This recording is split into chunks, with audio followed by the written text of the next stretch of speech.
sur Radio J, ravie de vous retrouver pour une heure d'émission ensemble avec mon invitée, actrice, vous l'avez sans doute découvert dans La Vérité si je mens, dans le rôle de Georgette Benamou, la mère de Serge notamment, et plus récemment dans Plus belle la vie. Aujourd'hui, Gladys Cohen est au théâtre pour Le Poulet aux olives de Judith Elmaleh et Nicolas Nebaud au Palais des Glaces. On va en parler très longuement, l'occasion comme toujours également de découvrir notre invitée et ce en direct sur Radio J. 15h-16h, Cyrielle Sarah Cohen. Radio J. Bonjour Gladys Cohen. Bonjour ma chère Cyrielle. Je suis ravie de vous découvrir aujourd'hui sur cette antenne, sachez-le. Nous nous sommes croisés juste après votre représentation au Palais des Glaces et j'étais ravie de vous voir en vrai pour la première fois. Je sais qu'on va passer une belle émission et je voulais vous le dire avant d'entrer dans la matière. C'est très gentil. On va découvrir alors qui vous êtes au-delà de ce que vous faites avec le début, toujours le début. Gladys Cohen, vous êtes née le 26 août dans les années 50. Non ? Il y a une erreur sur Wikipédia. C'est vrai ? Ah oui, j'ai jamais corrigé parce que je m'en fiche. Mais c'est le 6 août et j'ai l'habitude de dire la deuxième catastrophe mondiale après Hiroshima. Et vous avez bien raison. 6 août dans les années 50. Là, je suis pas trop mauvais. 51. Allez, 51. C'est encore plus précis. Généralement, je laisse le doute. Non. Casablanca, au Maroc, comme vos deux parents. Quel genre d'enfance vous diriez que vous avez eu ? Quel genre d'enfance ? J'étais asthmatique. Ça, je me souviens parce que j'avais beaucoup de crises d'asthme et j'étais en fait très choyée à cause de ça. Et j'étais une excellente élève. Ce qui fait que j'ai eu une enfance... Non, c'était une enfance, à part cette maladie qui était à cette époque pas bien traitée, une belle enfance. C'est assez dingue parce qu'on va voir dans l'avenir, dans votre vie, votre carrière, que vous allez chanter. Oui. Est-ce que l'asthme va vous poser problème ou est-ce que le chant, justement, va vous aider à pallier à l'asthme ? Je ne sais pas si... Ce qui s'est passé, c'est que donc, entre 20 et 50 ans, je n'ai pas eu de crise d'asthme. Alors, je ne sais pas ce que ça veut dire, mais et il est revenu à 50 ans. Ouais. Donc, ça veut dire que j'ai pu chanter. Et il est très possible que le fait de respirer, comme il faut, évidemment, pour chanter, surtout le chant lyrique, ait pu participer de cette extraordinaire exception qui m'a permis quand même de faire une carrière de chanteuse lyrique. Assez incroyable. Ouais. Vous étiez quel genre de petite fille, Gladys Cohen ? Très gentille. Ça n'a pas changé d'ailleurs, sauf peut-être les apparences. J'aidais beaucoup mes camarades à l'école, parce que comme je vous l'ai dit, j'étais une excellente élève. Et elles copiaient toutes sur moi et j'étais ravie de leur donner. Donc j'étais cette petite fille-là. Vous avez des frères et sœurs ? Oui. Donc vous avez grandi en grande communauté à Casablanca ? Oui. Vous êtes partie quand de Casa ?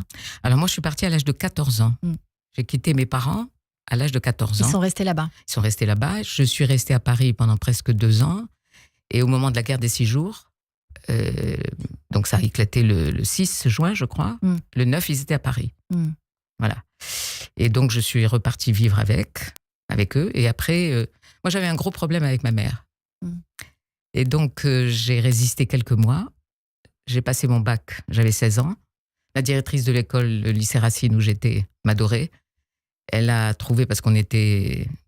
Ça a été très difficile pour mes parents quand ils sont arrivés. C'était vraiment l'exil.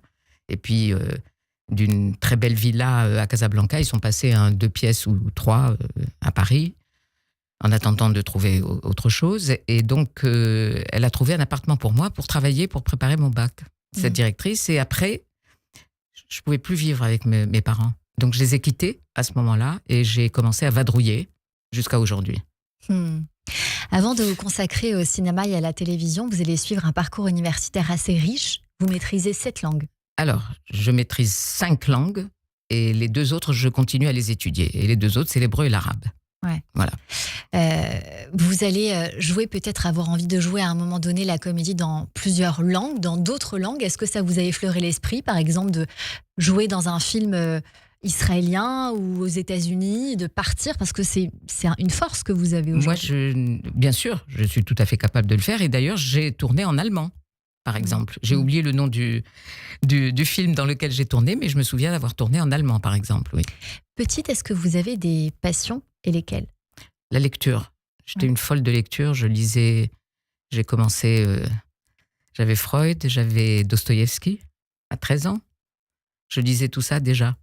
Le violon arrive tôt aussi ? 4 ans. Donc moi, j'ai su lire la musique avant de savoir lire. Pourquoi on vous met au violon ? Parce qu'à ce moment-là, c'est peut-être pas forcément un choix quand on est si petite. Parce que mon père était un grand musicien. C'était le grand musicien de la cour du roi au Maroc.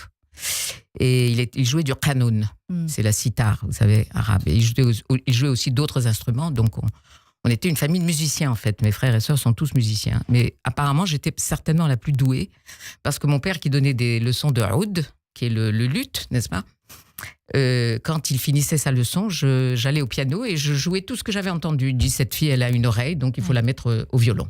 Voilà. Et donc, vous allez avoir une carrière artistique riche dans la musique classique en tant que violoniste, mais aussi chanteuse lyrique à l'opéra. Racontez-nous quelques souvenirs et comment le chant va arriver dans votre vie. Alors, c'est très intéressant aussi parce que, donc je suis violoniste, donc j'ai cette formation. Et il y avait un grand pianiste canadien qui habitait à la Cité des Arts, où j'avais beaucoup d'amis à l'époque, et qui m'avait entendu chanter Summertime. Et il m'a dit, mais pourquoi tu fais pas du chant ? Je ne sais pas pourquoi ça ne m'était pas passé par la tête. J'avais peut-être des préjugés comme on peut en avoir quand on entend une voix chanter, une voix lyrique chanter, n'est-ce pas ? Et c'est rentré, et tout d'un coup, c'est devenu une évidence. Et j'ai passé ma vie, en tout cas un certain nombre d'années, à chercher un professeur, parce que vous savez que c'est la chose la plus difficile dans le chant. Il y en a beaucoup qui cassent des voix, et comme j'avais eu un professeur extraordinaire en violon, je savais qu'il fallait trouver au moins la même chose. Voilà. Et donc, voilà. Et j'ai commencé à chercher à chanter.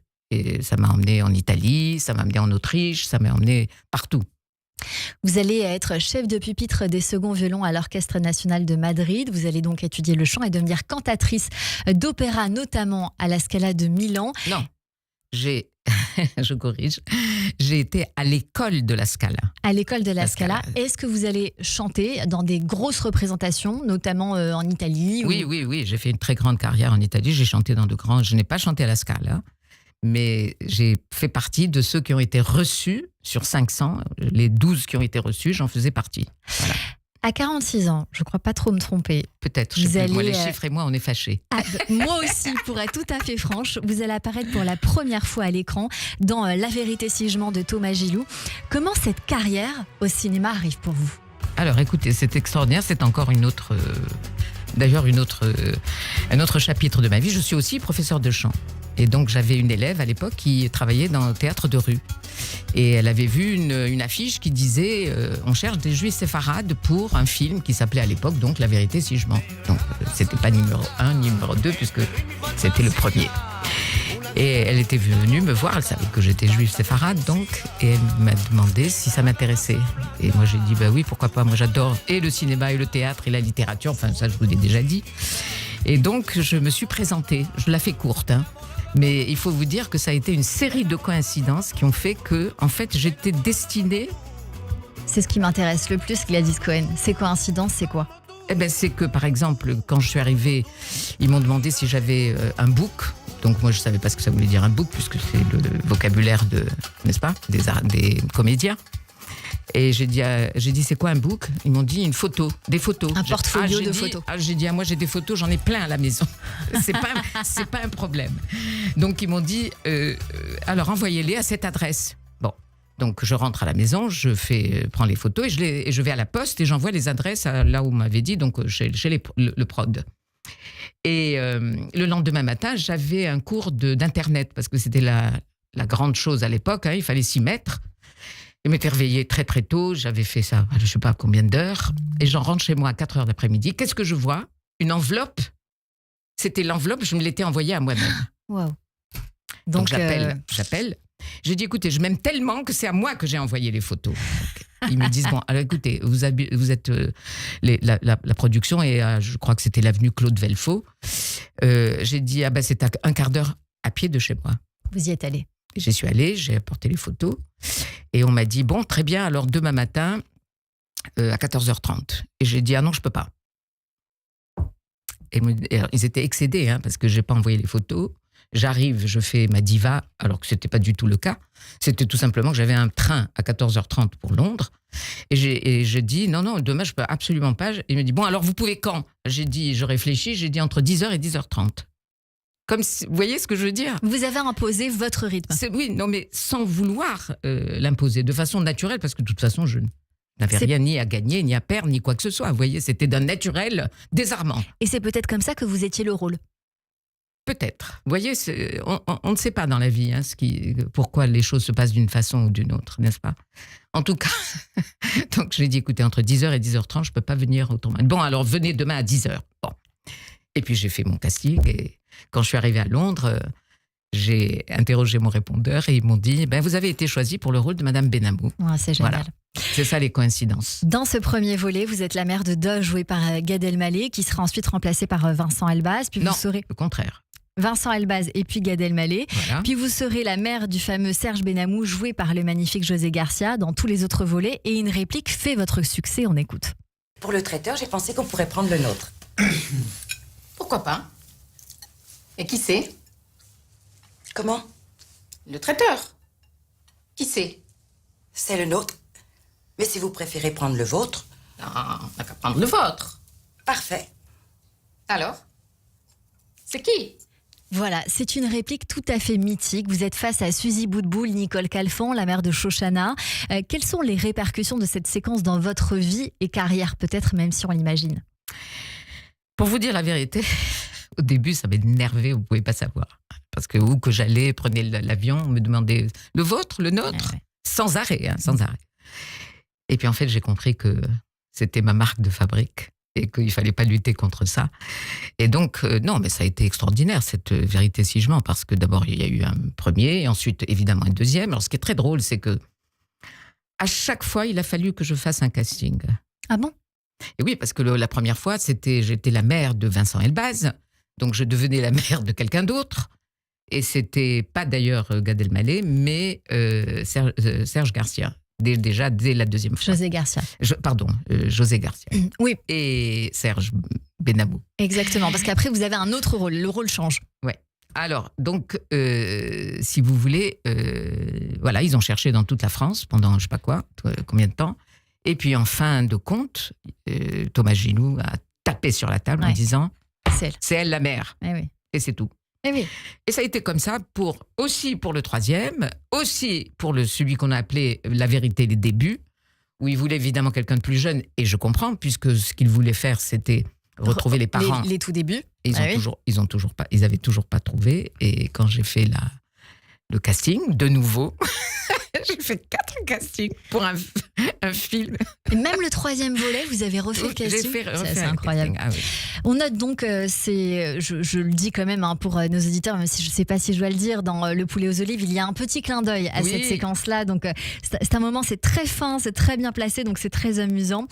Vous jouez encore la mère juive dans Coco, mère de Gad Elmaleh à nouveau. Plus récemment dans le film Ma mère Dieu et Sylvie Vartan, basé sur la vie de Roland Pérez, réalisé par Ken Scott, où vous jouez une voisine de Madame Pérez, ou encore dans Divorce Club, ou dans le rôle maternant, il faut le dire, de Seta Malkavian dans la série Plus belle la vie, lorsque la série était encore diffusée sur France 3 et bien d'autres. Oui. Est-ce que ces rôles vous vont comme un gant? Est-ce qu'ils vous ressemblent à vous, Gladys Cohen? Oui, évidemment qu'ils me ressemblent d'une certaine façon.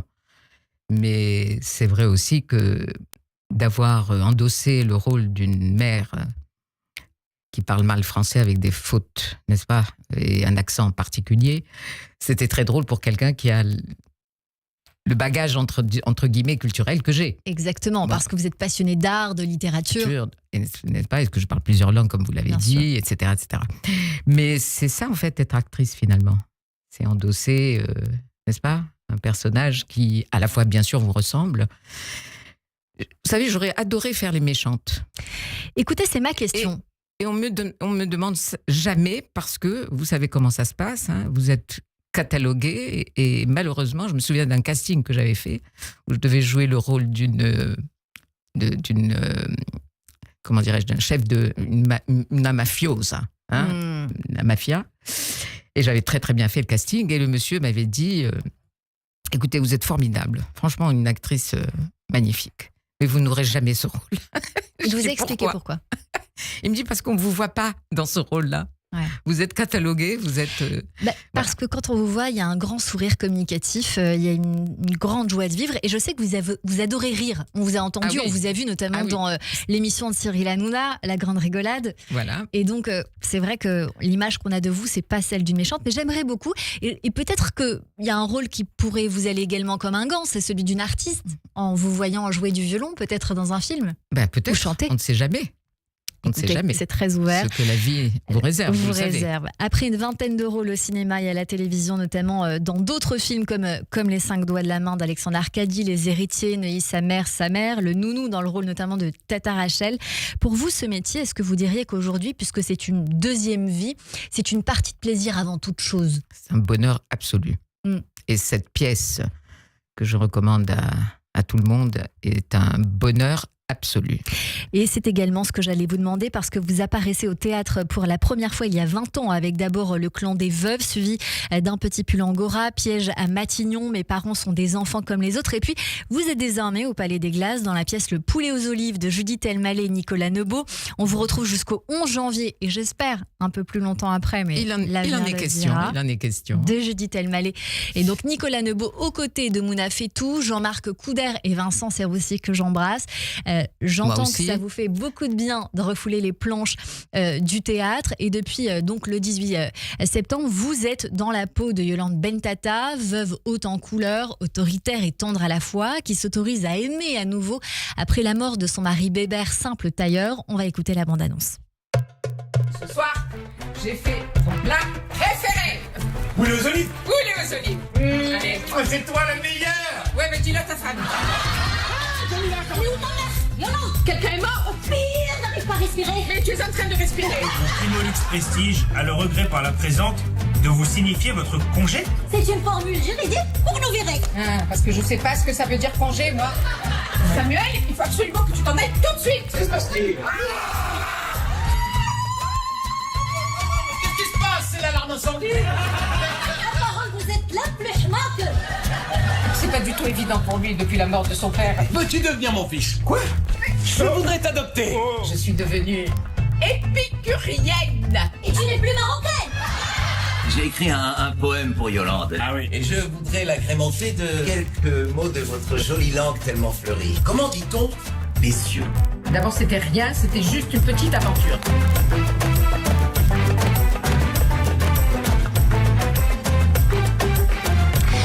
Pour la bande-annonce du Poulet aux olives que l'on retrouve au Palais des Glaces. Je voulais démarrer donc par le début. La première scène démarre entre vous et votre fils Samuel qui vous explique qu'il tente de faire du business et tous les moyens sont bons. Après les panneaux solaires, il se lance dans les pompes à chaleur avec son cousin Steve, grand voleur. Et c'est un enfant qui vous donne du souci. Mais le plus grand, je dirais, de vos soucis, c'est celui d'avoir des petits-enfants qu'il tarde à faire avec sa femme Caroline, 38 ans. Lui en a 33, le temps presse. Mais il vous explique qu'elle n'est pas prête tout de suite et vous hurlez « Elle veut congeler mes petits-enfants ». J'ai trouvé que les thèmes étaient très actuels. Oui. Il y a ce côté panneau solaire, pompe à chaleur qu'on évoque beaucoup dans la communauté, il faut le dire. Et puis en ce moment, c'est vrai qu'on parle beaucoup de la gestation pour autrui ou la PMA, le fait de vouloir faire des enfants de façon différente qu'à une autre époque. Donc ce sont des sujets qui ont été totalement, qui sont très dans l'air du temps. Et je me suis demandé ce que ça vous est, vous, d'évoquer ces sujets qui sont quand même très actuels. Alors... Mon petit-fils est le produit d'une FIV, par exemple. Un petit-fils absolument magnifique, beau comme un ange, évidemment. Et donc, évidemment, ça a été très, très difficile pour ma fille parce que ça a supposé beaucoup de traitements. Et donc, c'est déjà, une situation qui n'est pas, que je n'ai pas vécue, moi, par exemple. Moi, je ne suis pas pour... la GPA, par exemple, ou le fait de vendre son ventre pour faire des enfants, parce que c'est déjà tellement compliqué d'avoir un père, une mère, une famille. Bref. Donc, je ne fais pas partie de cette génération qui prône des choses que la science peut-être permet, mais ça devrait être très, très, très, très contrôlé, tout ça. Voilà. Il y a dans cette pièce de théâtre, évidemment, un moment où s'installe ce moment entre la nourriture et puis les personnages. La nourriture qui apaise, qui rassemble autour des habitudes qui ne changent pas. Avec le plat préféré de votre fils, le poulet aux olives. Mais problème, vous avez changé la recette. C'est ce qui va créer un moment de flottement à ce moment-là entre vous et votre fils, mais aussi votre voisine qui va intervenir parce que ça change tout. Oui, parce que comme ça annonce, si vous voulez, le fait qu'elle a décidé de vivre un peu autrement, vous comprenez ? Donc, parce qu'il n'y a pas que la recette qui change, il y a vous aussi. Et voilà, donc le fait qu'elle ait accepté d'avoir un amant, alors que pour l'instant, elle s'était consacrée totalement à son fils. Et il y a beaucoup de femmes de notre génération et de nos mères, nos grands-mères, etc., qui n'ont jamais pensé à autre chose qu'à leur famille. Et même s'il y en a quelques-unes qui l'ont fait, mais qui ne l'ont jamais dit et qui avaient une vie, cachée. En cachet, bien sûr. Moi, j'en ai connu. Donc, c'était pas le cas de ma mère et voilà. Donc, ça aurait pu être mon cas aussi, par exemple. Mais puisque je suis veuve aussi, donc. J'osais pas forcément vous rentrer dans ce détail-là et vous poser la question, mais est-ce que vous, par exemple, Gladys Cohen, vous vous êtes permise de refaire votre vie ? Écoutez, d'abord, je ne me suis pas permis justement de refaire ma vie puisque je n'ai pas retrouvé. J'ai eu des histoires, évidemment, importantes, avec au moins 3 grandes histoires, ce qui est pas mal quand même. Mais je n'ai pas trouvé de compagnon, disons, pour ma vieillesse. On va dire ça comme ça. Mais c'est pas grave parce que je suis très entourée. J'ai des amours extraordinaires, aussi bien humains que des nourritures spirituelles et des paradis pas du tout artificiels, comme dirait Baudelaire. Et donc, si vous voulez, je suis très entourée. Donc, et vous avez une grande indépendance, parce qu'on a la sensation que vous êtes très souvent en mouvement. Je suis très indépendante. Ça, c'est de toute façon, c'est... Je crois que c'est depuis l'enfance. J'ai été obligée, vous savez, j'ai quitté mes parents, j'avais 14 ans. C'est ça. Donc, j'ai l'habitude de vivre seule. C'est quelque chose que j'ai parfaitement apprivoisé. Et ça rendrait très difficile, d'ailleurs, je crois, le fait de partager un quotidien avec quelqu'un d'autre. Mais bon, ça, vous savez, on est toujours... on n'est jamais à l'abri d'une belle surprise. On va continuer à parler dans un instant de cette pièce, évidemment, profondément, mais juste pour terminer sur ce repas, ce dîner qui s'installe, vous allez vouloir tout changer, jusqu'au gâteau au miel pour du fromage de terroir. Et Samuel vous dit, dehors tout change, je veux que rien ne change ici. Et il y a donc ces petits rituels qui nous rassurent quand tout vacille. C'est un message aussi avec l'art de la table, qui est aussi l'endroit où l'on s'aime autant que l'on se dispute. Et on pense notamment à chacun et à nos auditeurs qui se l'imaginent, nos vendredi soir, nos repas en famille autour de ces plats très copieux. Est-ce que vous aussi, vous avez des habitudes en famille où les choses sont sacrées et ne doivent pas changer, ou est-ce que vous avez essayé une fois de changer quelque chose et on vous a dit « Ah non, c'est hors de question ». Moi, ça a été le contraire. C'est-à-dire que moi, j'aurais voulu établir un Shabbat et on m'a dit il est hors de question qu'on vienne régulièrement. Ah, voilà. On vous a dit c'est hors de question qu'on ait ce rituel à chaque fois. Voilà. Par contre, le rituel des fêtes, ça c'est absolument sacré et on n'y déroge absolument pas. Voilà. On sent que vos enfants ont aussi votre besoin d'indépendance, peut-être, de mère en enfant. Ils en ont eu besoin, en tout cas, ça c'est sûr. Vous restez avec nous, on continue cette émission avec vous, Gladys Cohen, pour la pièce de théâtre Le Poulet aux olives de Judith Elmaleh, Nicolas Nobo au Palais des Glaces. Et puis, je ne voulais pas vous le dire, mais vous pouvez gagner 2 places. C'est maintenant, tout de suite. Je ne l'ai pas dit avant parce que faut écouter l'émission. Vous appelez au 01 53 75 26 26. Le premier qui appelle sera le premier servi. 01 53 75 26 26. Dans un instant, mes chroniqueurs nous retrouvent, mais tout de suite, c'est le rappel des titres sur Radio J. Radio J. Cyrielle Sarah Cohen. –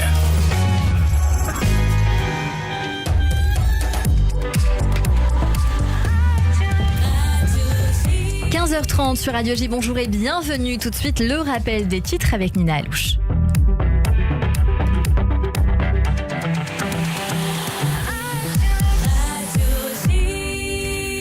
Bonjour Nina. Bonjour Cyrielle, bonjour à toutes et à tous. À la une de l'actualité, le Hamas a annoncé qu'il remettra ce soir à 20h le corps d'un otage dans le cadre de l'accord de cessez-le-feu. L'identité de l'otage n'a pas été précisée. Cette annonce intervient après la colère israélienne face à la lenteur du retour des corps, notamment après la remise hier des restes supplémentaires d'Ofir Tsafarti, un otage déjà récupéré qu'Israël considère comme une fausse découverte du Hamas. Un centre de coordination pour Gaza est en cours de création à El Arish en Égypte. Ce centre servira de mécanisme de coordination pour les pays médiateurs, parmi eux l'Égypte, le Qatar, la Turquie et les États-Unis. On ne sait pas encore si Israël y sera représenté. Le centre d'El Arish se concentrera notamment sur les zones contrôlées par le Hamas à Gaza, ainsi que sur l'aide humanitaire acheminée via l'Égypte. 279 soldats de Tsahal ont tenté de se suicider depuis le début de l'année 2024 selon un rapport de la Knesset. La majorité des données proviennent du centre de santé mentale du corps médical de Tsahal. Le rapport précise que les chiffres ne concernent que les soldats en service au moment de leur décès ou de leur tentative de suicide. Rami Glickstein, un Israélien de 58 ans, a été violemment agressé hier à New York. Un inconnu lui a arraché sa kippa, l'a jeté au sol et a craché dessus. L'homme l'a frappé au visage avant de s'enfuir. Guerre en Ukraine, Volodymyr Zelensky affirme avoir besoin du soutien de l'Europe pour 2 ou 3 années de combats supplémentaires contre Moscou. Déclaration tenue en référence à une proposition de la Commission européenne, proposition visant à débloquer progressivement les avoirs russes gelés. L'objectif, s'en servir pour financer l'effort de guerre ukrainien. Et merci beaucoup Nina Alouche, on vous retrouve à 16h pour le journal complet. Tout de suite une très courte pause et c'est la suite de notre émission avec mon invité Gladys Cohen et mes chroniqueurs qui nous rejoignent sur Radio J. Radio J. C'est bon pour la santé. Le MAG, Serge et Nicolas Rafale. Radio J. Bonjour, c'est Serge. Bonjour, c'est Nicolas. On se retrouve tous les mardis de 21h à 22h sur Radio J. Au programme, médecine, chirurgie, bien-être et santé. Rendez-vous avec les Rafales père et fils sur Radio J. Radio J. Radio J. Radio J. Vous écoutez Radio J à Paris sur 94.8 en DAB+, et sur notre appli Radio J. Radio J. Radio J. 15h-16h. Cyrielle Sarah-Cohen. De retour sur l'antenne de Radio J. Merci de passer votre après-midi avec nous jusqu'à 16h avec mon invité aujourd'hui Gladys Cohen pour la pièce de théâtre Le Poulet aux Olives de Judith Elmaleh et Nicolas Neubaud au Palais des Glaces en ce moment. Est-ce que vous cuisinez bien dans la vie, Gladys Cohen ? C'est ce qu'on dit. Ouais, j'en suis certaine. C'est quoi votre plat fétiche ? Alors, on m'a déjà posé la question si je devais dire un plat. J'ai réfléchi longuement parce que comme j'ai vécu dans beaucoup de pays, j'ai beaucoup de spécialités. Mais je crois que c'est les lasagnes. Les lasagnes, finalement. Très bien. Et le poulet aux olives. Hein. J'en ai fait un hier, ils étaient absolument fous. De joie, bien sûr. Vous étiez avec qui ? Est-ce que Judith Elmaleh vous l'a demandé ? Oui, bien sûr. Et d'ailleurs, je vais faire un poulet pour tout le monde. Ah. Mais hier, j'étais avec Mouna. Mouna qui est venue à la maison. Mouna fait tout. Alors, justement, puisqu'on parle de Mouna fait tout, oui.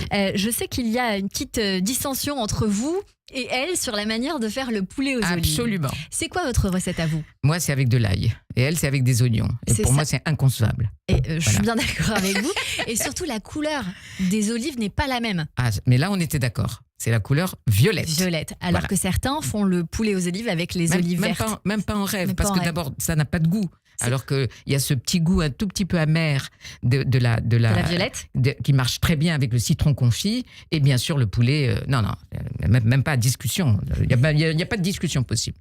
Il n'y a pas de débat, j'entends bien. Mouna Fetou, qui est une star au Maroc, tenais à le dire. Et dans la vie. Elle est... Alors c'est certain, surtout quand on la voit sur scène, on ne peut pas l'imaginer autrement, mais star au Maroc, qu'on voit dans des publicités un petit peu partout et sur des photos.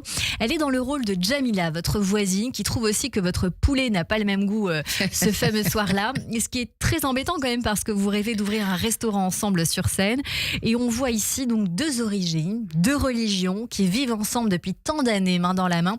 Et je crois que c'est la fraternité qui nous manque aujourd'hui, qui est aujourd'hui sur scène. Qu'est-ce que vous voulez que je vous dise ? Quand on entend les nouvelles qu'on vient d'entendre, on se dit que c'est un miracle, n'est-ce pas, ce qui se passe sur scène, et même dans la vie, puisque Mouna et moi, c'est une vraie rencontre. Ouais. Si elle était là, elle vous raconterait qu'il il y a 20 ans, quand elle a regardé La Vérité numéro 1, à l'époque c'était La Vérité, elle s'est dit, il y a quelque chose entre moi et cette femme. Je viens d'avoir un frisson. Non, mais franchement, c'est moi, quand elle m'a dit ça m'a bouleversée, quoi. Parce que quand on l'a eu en casting et on l'a eu en visio, il s'est passé aussi quelque chose, parce que on s'est regardé avec Nicolas et Judith, et on a dit, c'est elle. Comment vous expliqueriez ce truc entre vous deux ? Ça, on ne peut pas expliquer, hein, le miracle des rencontres, c'est inexplicable. Mais il y a eu tout de suite quelque chose qui s'est passé, ça c'est sûr. Yolande dit « J'ai envie de faire des mélanges, la cuisine est le seul endroit où il n'y a pas de frontières. » Est-ce que peut-être c'est ça qui vous rassemble aujourd'hui, quelque part le cumul des douleurs, l'arrachement peut-être du pays, de ce qui s'est passé dans l'histoire, qui fait qu'il y a quelque chose un peu de transgénérationnel entre vous. Peut-être vous l'expliquerez de cette manière, même si ça ne s'explique pas. Vous voulez dire avec Mouna ? Mais on a tellement de choses en commun. C'est ça. J'ai l'impression d'être avec mon alter ego, plus jeune. Incroyable. C'est vraiment une vraie rencontre. Qu'est-ce que les gens vous disent en sortant de la pièce ? Ils sont fous de joie.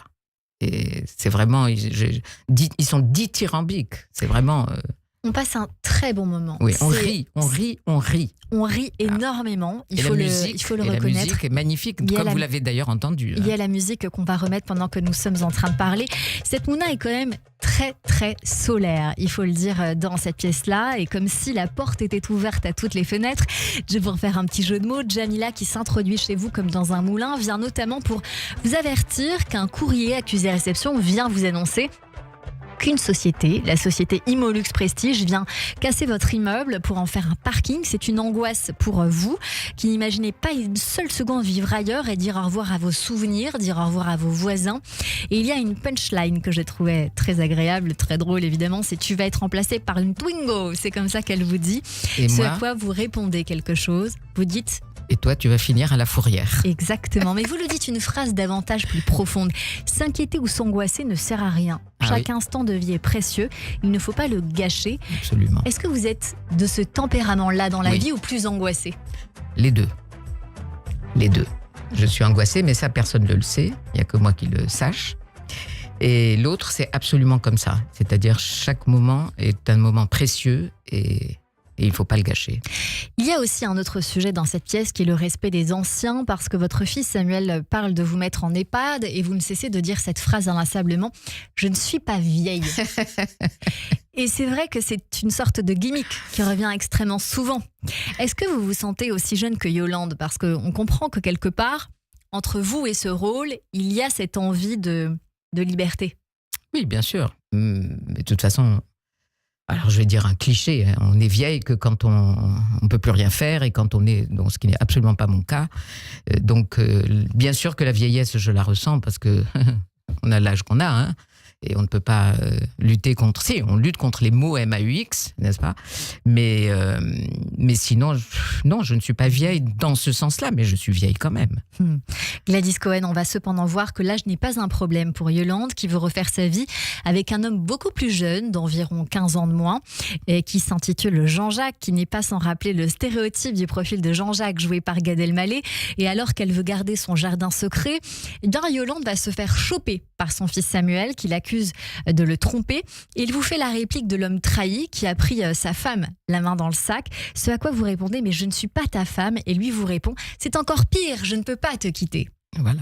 Et il y a cette fusion qui est montrée entre une mère et son fils, qui vous pensez n'appartient qu'à la communauté juive ou pas ? Je pense... Peut-être que je vais dire une bêtise, mais je pense que c'est exacerbé comme tout ce qui concerne les juifs. C'est-à-dire que bien sûr qu'on trouve ça chez toutes les mamans méditerranéennes, les mamans italiennes, et comment, la mam, hein, c'est pas rien. Quand ils partent en vacances, ils partent avec le parmigiano et la mamma. Eh oui. Mais je pense que chez nous, tout est toujours très exagéré. Donc cette fusion, elle existe entre ma fille et moi. Quand je tombe, elle tombe. Quand elle a une entorse, la semaine d'après j'ai une entorse. Là, j'ai quand même travaillé avec une côte cassée depuis le début. Elle s'est fracturée la vertèbre T11 une semaine après. Oui, il y a une fusion comme ça. Je ne sais pas ce que c'est. Assez importante. Ça aussi, c'est inexplicable. Voilà. Et donc, il y a cette fusion avec mon fils, bien sûr, que j'adore et qui est très mal élevé, comme souvent les garçons que nous avons dans... Je parle pas pour vous, hein, bien sûr. Je ne dirai pas ce qui suit dans la pièce Gladys Cohen, mais c'est extrêmement drôle. C'est pour moi le moment fort de la pièce et c'est très subjectif évidemment. Il y a cet échange lunaire entre un fils et sa mère et puis cette question, depuis quand les mères ont des secrets pour leurs fils? Ce à quoi vous répondez, depuis qu'elles ont des amants. C'est pas parce que je suis ta mère que je ne ressens rien. Il n'y a évidemment pas d'âge pour refaire sa vie. Ce à quoi vous dites également, les hommes de mon âge, ils sont mariés ou bien ils ne sont plus là. Ils sont morts. Voilà, mais c'est vrai, hein. De toute façon, regardez toutes les femmes qui sont seules aujourd'hui. Souvent, c'est parce qu'elles ne trouvent pas chaussures à leurs pieds. D'abord parce que souvent, les hommes sont mariés. Et quand ils ne sont pas mariés, c'est qu'ils ont de bonnes raisons de ne pas s'être mariés. Donc, ce n'est pas eux qu'on va les choisir. Et sinon, elles sont veuves. Voilà. Quel est pour vous le sujet le plus fort de cette pièce ? La fraternité. L'amour. L'amour. Ouais. L'amour du vivre ensemble. L'amour aussi. d'être ensemble, l'amour avec Jamila, l'amour de Jean-Jacques, pardon. Jean-Marc, c'est son nom, c'est son vrai nom. L'amour pour mon fils. On est liés. Et en plus, ce qui est extraordinaire dans cette pièce, c'est l'amour que nous portons chacun dans la vie. Et ça se sent sur scène. Ça se sent sur scène, évidemment. C'est une comédie aussi, évidemment, sur la convivialité. Je l'ai dit tout à l'heure avec le vivre ensemble, où les femmes reprennent leur pouvoir de séduction, libérées, qu'importe l'âge et la religion. C'est typiquement une comédie qu'on peut définir d'enlever, de légère, qui fait du bien après une période tumultueuse, comme vous l'avez dit, de 2 ans que l'on vient de vivre. On retrouve le goût des choses simples, nées sur la nostalgie de ce vivre ensemble marocain qui respecte les différences. C'est ce que Judith voulait en créant cette pièce, Judith Elmaleh. On y retrouve des jeux de mots, on en prend un mot pour l'autre, ce qui fait également tout le sel de cette comédie émouvante et comique en même temps, ce qui est quand même un vrai challenge, un vrai défi au quotidien sur une pièce pareille. Ça parle fort, ça crie, mais aussi parce que c'est comme ça qu'on se parle chez nous, c'est ce que vous dites, on exagère. C'est vrai. Et c'est dans l'exagération souvent qu'on trouve la vérité. Hein. C'est ça, surtout quand il s'agit de sauter par la fenêtre, c'est le côté un petit peu amusant. On peut se chamailler, se disputer, mais on reste toujours ensemble. Est-ce que c'est ça aussi votre état d'esprit à vous, Gladys Cohen ? Absolument. Je ne dévoilerai pas évidemment la suite de la pièce parce que ce Jean-Jacques n'est peut-être pas celui qu'il prétend être. Donc rendez-vous au Palais des Glaces. Une dernière question et peut-être l'avant-dernière plutôt. Est-ce que la pièce sera jouée au Maroc ? Oui. D'après ce que j'ai compris, en tout cas, c'est ce que nous souhaitons tous. Est-ce qu'il y aura peut-être aussi une adaptation à l'écran prévue ? Je sais que Judith travaille sur une reine. Alors, on dit Inch'Allah, n'est-ce pas ? Eh bien, j'espère que oui. Il y a, je sais, la préparation d'une reine. Oui. Le livre donc autobiographique de Judith Elmaleh. Est-ce que vous en serez ? Je ne crois pas. Je ne crois pas. Enfin, en tout cas, je n'en ai pas eu vent. Ok. Voilà. Bon, je vais lui envoyer un petit mot, c'est obligatoire. Merci beaucoup Gladys Cohen. Tout de suite, on passe au théâtre avec Hélène Kuttner. Et mes acclamations, mon enthousiasme, viva notre bienfaiteur. Olé, olé, olé. Et on part au théâtre avec vous, Hélène Kuttner. Bonjour Hélène. Bonjour Cyrielle, bonjour Gladys Cohen et bonjour à toutes et à tous. Chère Gladys Cohen, dans Le Poulet aux olives, vous incarnez comme souvent la mère, Yolande, le pilier de la maison en train de préparer ce succulent plat marocain capable de réunir tout le monde, son fils et sa voisine de palier. Pour elle, la cuisine signifie l'exploration du monde et le dépassement des frontières culturelles.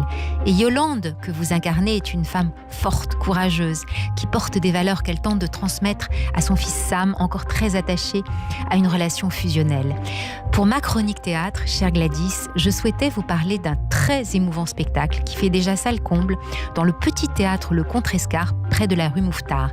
Il s'agit d'une adaptation théâtrale de La Promesse de l'Aube de Romain Gary par le jeune acteur et metteur en scène Tigran Mekitarian.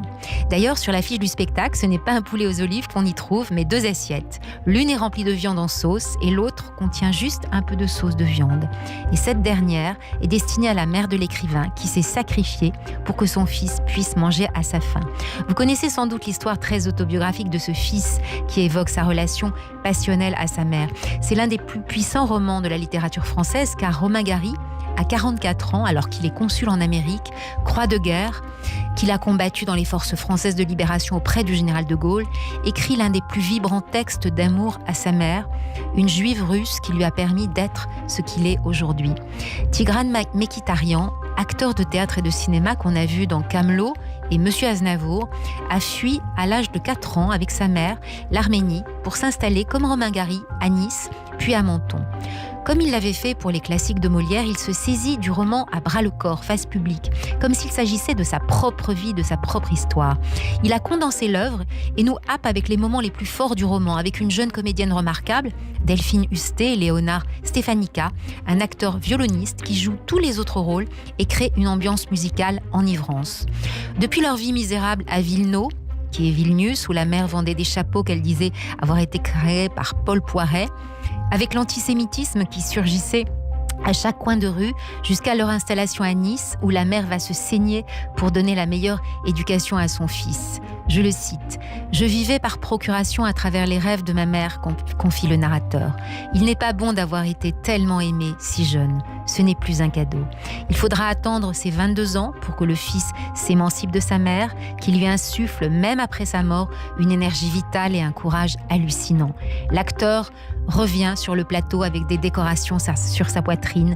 Il est engagé dans l'armée française d'aviation et en 1938, il sera de tous les combats avec une confiance sans faille en lui-même. Les dieux ont oublié de couper le cordon ombilical entre ma mère et moi, rajoute celui qui est devenu secrétaire d'ambassade. Pas encore Victor Hugo, pas encore Ibsen. Il fera apparaître son premier livre destiné à sa mère, Éducation européenne, où il raconte ses premiers combats d'hommes. L'acteur est magnifique, porte le texte de manière puissante et simple à la fois, comme ses 2 autres camarades. Et comme vous, chère Gladys Cohen, il nous fait voyager à travers le monde, les émotions et les racines familiales qui nous constituent en profondeur.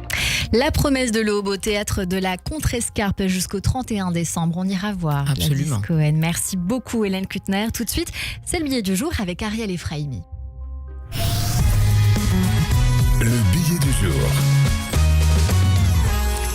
Bonjour Ariel. Bonjour Cyrielle, bonjour Gladys.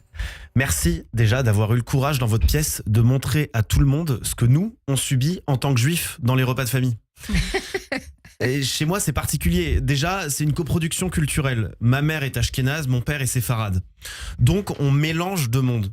Enfin, mélange, c'est un grand mot. C'est comme vouloir faire une vinaigrette avec de l'eau et de l'huile. Ça fait 2 étages et ça se regarde de haut. Ça devrait être interdit par la Torah de marier des ashkénazes et des séfarades ensemble. Un ashkénaze et un séfarade qui discutent, c'est toujours la même scène. Le prof et son élève. T'as l'impression d'assister à une soutenance de thèse devant un mec qui n'a pas le bac. L'ashkénaze commence toujours avec ce ton de « je t'écoute mais je te corrige déjà dans ma tête ». Il explique, il cite Freud, il contextualise. Le séfarade, lui, il répond avec le cœur, les gestes, la conviction, mais sans preuve écrite. Et si ça dégénère à table, c'est toujours à cause de ma grand-mère algérienne. Elle ne parle pas, elle déclare. C'est une femme qui a tout vécu. L'Algérie, la France, la SNCF, donc elle ne supporte plus qu'on la contredise. Les juifs algériens, c'est simple. Depuis 62, ils ont tout perdu, sauf la parole. Et ça, ils la rentabilisent. À table, elle peut s'enflammer pour tout. L'autre jour, la discussion partait d'un sujet anodin. Est-ce qu'on met le citron avant ou après la cuisson ? Elle a fini en larmes, en criant « De toute façon, De Gaulle nous a trahis ». Mais le moment le plus sacré, c'est la distribution du pain à table. C'est le test ultime. C'est là que tu vois qui est religieux et qui a juste faim. Le traditionnel, lui, il balance la challah à travers la table. Le religieux, il coupe le pain au couteau, lentement, avec la solennité d'un moine tibétain. Et ça, c'est devenu mon père. Avant, il jetait le pain. C'était joyeux, festif, un peu dangereux, on se sentait vivant. Depuis qu'il est pratiquant, il le distribue comme s'il remettait les insignes de la Légion d'honneur. Il regarde chaque bout de pain avec amour. Il respire, il ferme les yeux. Et depuis qu'il est spirituel, il s'est découvert une passion pour les chiffres, mon père. Il trouve des symboles partout. Il veut que le nombre d'entrées corresponde au nombre divin. Donc évidemment, 26 entrées. 26. On est à 3 à table, mais il veut 26 plats. T'as des salades, des tapenades, des trucs non identifiés. On dirait qu'il nourrit les 12 tribus d'Israël. Et comme il veut tout faire bio, c'est devenu un enfer. Le kasher bio, c'est aussi rare qu'un bon plat ashkénaze. Alors il fait tout maison, mais il n'a pas le temps. Et moi j'aime bien le tester, je lui dis « Papa, aujourd'hui il n'y a que 25 entrées ». Et là il se crispe, il se lève, Il court dans la cuisine, il sort 3 cacahuètes, il les met dans un bol, il me dit 26. Non, papa, des pistaches dans un ramequin, c'est pas une entrée, c'est un aveu de faiblesse. Et puis avec le temps, j'ai compris un truc. Ce mélange, cette tension entre l'eau et l'huile, c'est ce qui m'a construit. Parce qu'à force d'avoir grandi entre deux mondes qui ne se comprennent pas, j'ai appris à parler les deux langues. Et finalement, c'est peut-être ça le vrai équilibre. Pas l'harmonie, mais le mouvement. Le désaccord permanent qui t'oblige à écouter, à composer, à mélanger sans cesse. Et c'est sans doute pour ça que j'aime autant ces repas. Dans votre pièce, je me suis dit que c'est exactement ça, une table où tout se joue. Les rancunes, les blessures, les blagues, l'amour qu'on n'ose pas dire. Parce qu'au fond, chaque famille juive, ça rit, ça crie, ça répare, ça se détruit, mais ça finit toujours par partager le pain. Merci beaucoup Ariel Bravo. Efraimi. Ça sent le vécu, hein. Ça sent vraiment le vécu. J'ai adoré l'histoire sur les 25 et 26 salades. Merci beaucoup Ariel Efraimi. On se dit à la semaine prochaine sur Radio J. Le portrait psychologique. Radio J. Radio J. Comme toujours à la fin de cette émission, on a pour habitude de débriefer ces minutes que nous avons passées ensemble, Gladys Cohen. Et donc c'est votre portrait vu par Véronique Zanap. Bonjour Véronique. Bonjour Cyrielle, bonjour Gladys, bonjour à tous. Bonjour. Alors oui, je me suis régalée comme un bon repas. Et pourtant, ça commençait votre vie par un manque d'air, asthmatique, choyée, mais déjà une maman extrêmement présente. Et peut-être est-ce ça qui vous a mis en mouvement pour partir et trouver votre liberté, retrouver de l'air. D'ailleurs, vous avez une période plutôt calme, entre 20 et 50. Et un moment, finalement... Ah, c'est ce que vous avez dit tout à l'heure ? Pas tout à fait, mais... D'accord, donc j'ai cru Calme, entendre... ça n'a jamais été calme. C'est vrai, je voulais dire calme par rapport à l'asthme. Ah, d'accord. Que l'asthme vous laissait tranquille. Oui. Et vous dites, je suis très gentil, mais méfiez-vous des apparences. Ça aussi, ça vient dire quelque chose de bien maîtrisé, mais que vous pouvez créer la surprise. Et de la curiosité et de la surprise, vous en êtes pleine. Vous parlez énormément de langues, 5, là j'ai bien retenu, plus 2 qui sont toujours à l'étude. Et voilà votre part d'infini, l'hébreu et l'arabe. Et ça veut bien dire que là, vous continuez à poursuivre. Et j'ai noté aussi, extrêmement intéressant, la passion des lectures pour Freud et Dostoïevski. Donc quand même ce monde, ces agirs humains, peut-être cette Oedipe maternelle, viendrait vous titiller et vous auriez peut-être envie d'y comprendre quelque chose. Et la lettre est vraiment ce qui vous anime. Finalement, le chiffre, ça vient un peu vous emberlificoter, mais pourtant... Je crois que les histoires de violon, de partition ont quand même quelque chose d'une rigueur que vous avez pu attraper. Donc, vous naviguez de la lettre au chiffre. Donc ça, c'est déjà une très grande richesse. Et vous êtes une femme qui aime rire, qui aime faire rire et qui aime la musique. Et nous voilà à fond dans cette pièce qui vient vous animer. Et vous avez dit 2 mots, autoritaire et tendre. Et je crois que c'est quelque chose qui... vous ressemble. Je voudrais corriger le autoritaire parce que ça corriger. Avec autorité. Oui. C'est pas la même chose. C'est plus léger. C'est vrai que c'est quelque chose que vous maîtrisez dans le sens d'une cadence et d'un respect et pas d'un abus puisque autoritaire, c'est ce que ça évoque. Je vous renvoie cette correction. D'ailleurs, peut-être prof est quelque chose aussi qui vous anime parce que vous nous transmission. tirez. Voilà, la transmission. Absolument. Donc nous vous suivons avec beaucoup de plaisir dans cette organisation. Vous dites aussi, finalement, l'angoisse et profiter de la vie, c'est les deux. L'angoisse, ça se voit pas trop. Mais savez-vous que l'angoisse, c'est la torsion entre le désir et les moyens du désir. Donc quand il y a de l'angoisse, il y a du désir et vous en êtes pleine. Et c'est ce qui vous anime. Donc une vie sans angoisse, est-ce que ce serait bien normal ? Alors, les lettres, les mots, lutter contre les mots, avec les mots et jouer avec. Et là, tel un petit chat qui balance cette pelote de mots, vous n'arrêtez jamais et vous aimez jouer, ciseler et toujours effectivement nous transmettre quelque chose d'ouvert sur tous ces mots. Et on ne passe pas à côté de l'amour. L'amour qu'on se porte et l'amour qu'on se dit avec exagération, avec bruit. Alors là, on vous a vu extrêmement sage, mais allons vite sur scène pour vous entendre exagérer et déborder, parce qu'on sent que c'est à fleur de lèvres là. Absolument. Alors, qu'est-ce qu'on a appris de vous aujourd'hui sur Radio J? On a appris que la cuisine, c'est quand même une science. Attention, lasagne et poulet aux olives, ça ne se fait pas n'importe comment. On a appris que c'est pas autoritaire, mais avec autorité et toujours beaucoup de tendresse. On a appris que la curiosité ne s'arrête jamais et qu'on peut toujours être à l'étude, que l'indépendance et l'émancipation sont effectivement très importantes pour vous et que vous l'avez bien chevauché, que le désir ne s'arrête jamais et d'ailleurs il vous en reste un, faire la méchante. Et on espère que vous allez l'attraper. Et oui, vite, allons voir cette pièce pour vous voir déborder un peu moins sage qu'ici. Merci beaucoup Véronique Zana, notre psychanalyste que l'on retrouve tous les mardis et tous les mercredis. À demain sur Radio J. Radio J. Cyrielle Sarah Cohen. C'est la fin de cette émission avec vous, Gladys Cohen. Vous êtes venue nous voir pour la pièce de théâtre Le Poulet aux Olives de Judith Elmaleh et Nicolas Nebaud au Palais des Glaces. Merci beaucoup pour cet échange. Un mot de la fin qui vous revient. Vous dites ce que vous voulez. Mais écoutez, j'étais enchantée d'être ici et de pouvoir... Moi, je ne parle jamais de moi. Jamais. Mes amis, quelquefois, c'est au bout de 10 ans qu'ils découvrent, par exemple, que je suis chanteuse lyrique. Donc, c'était presque comme une confession aujourd'hui. Voilà. Merci beaucoup d'être venu nous voir. C'est un bonheur de vous découvrir sur cette antenne. Merci à toutes et à tous de nous avoir suivis. À la réalisation audio et vidéo, Benjamin Arnaud et puis Ethan Anoukayev. Merci à toutes et à tous de nous avoir suivis. Rendez-vous demain dès 15h avec Jean-Philippe Janssen pour son spectacle Tombé du ciel en tournée à Paris en février, notamment au Théâtre de la Madeleine. Dans un instant, ce sera le journal sur Radio J, mais tout de suite, belle écoute.